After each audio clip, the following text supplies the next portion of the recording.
There are many dangerous sea monsters or even creatures which we see during the submersibles which went deep into the ocean. And these creatures' existence has not been proven about the mythical monsters. Sailors' historical accounts describe gigantic creatures swallowing entire ships, hostile to all humans by default, in the water.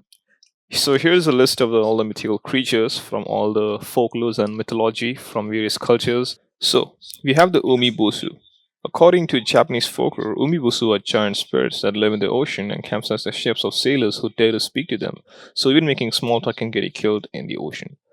Their cloud-like grey torsos and snake-like limbs are said to appear during storms, adding to their eerie mystique. The name combines Umi Sea and Bozu, Buddhist monk, due to their heads resembling a monk's perfectly circular-shaped head. Ancient sailors believed encountering Umibozu was a premium form of divine punishment. Next, the Jormungandr. The mid-god serpent, popularly from the God of War game, Jormungandr is a massive sea serpent from the Norse mythology. Stretching across the entire world, it is the ultimate nemesis of the god Thor. According to Viking lore, it was created by Loki and the giantess Angrboda. In the final encounter during Ragnarok, Thor kills the serpent but succumbs to its venom soon after.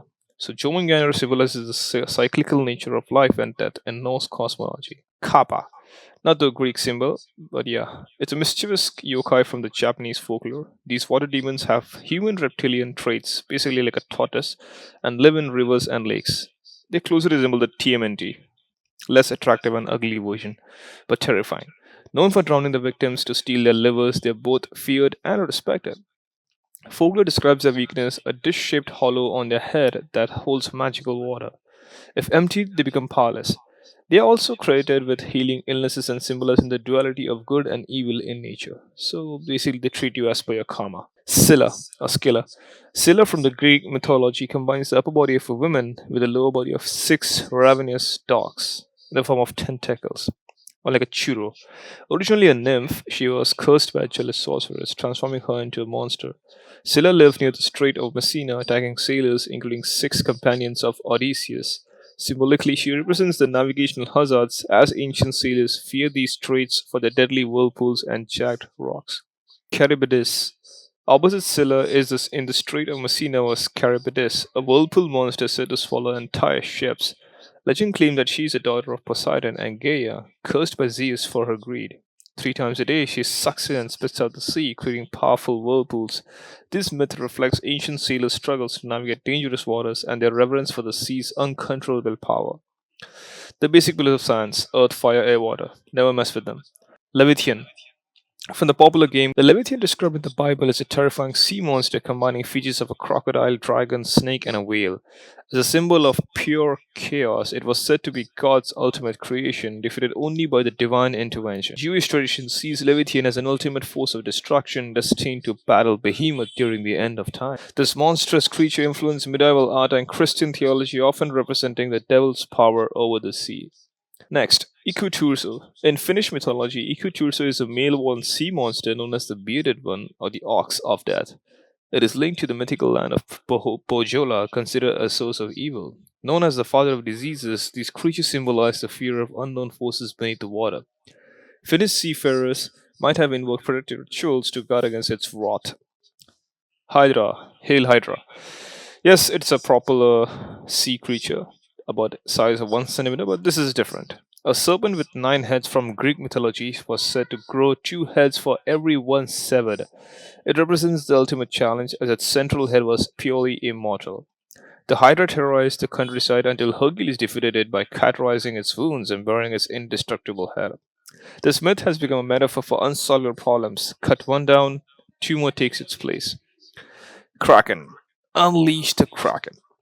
Legends of the Kraken, a colossal squid-like creature, kind of octopus kind of face, emerged from the Norse mythology, describing it as a floating island capable of sinking ships with its massive tentacles. Historical sailors likely based these stories on sightings of colossal squid, a giant squid which does exist in real life, which can grow over 40 feet long.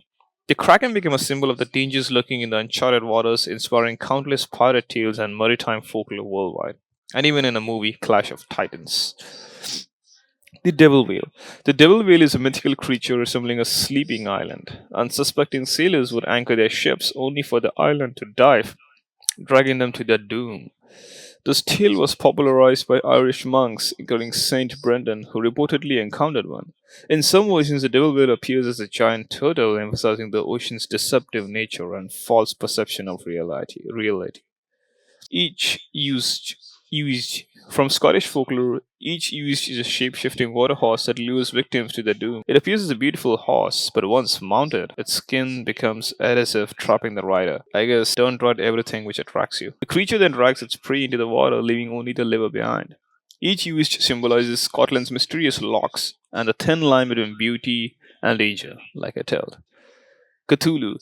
Created by H.P. Lovecraft, Cthulhu is a fictional cosmic entity revered by a cult in a short story, The Call of Cthulhu. It lies dormant in the sunken city of R'lyeh, waiting for the stars to align for its return. Despite its fictional origin, Cthulhu has become a pop culture icon symbolizing existential dread and humanity's insignificance in the cosmos and the ocean universe alike. Cirein-Croin. From Scottish mythology, Cirein-Croin is a massive sea monster with a terrifying appetite, said to devour up to 7 whales just to satisfy its hunger. Now that guy got a big appetite. But what makes this monster even more sinister is its cunning ability to shape shift into even small silverfish.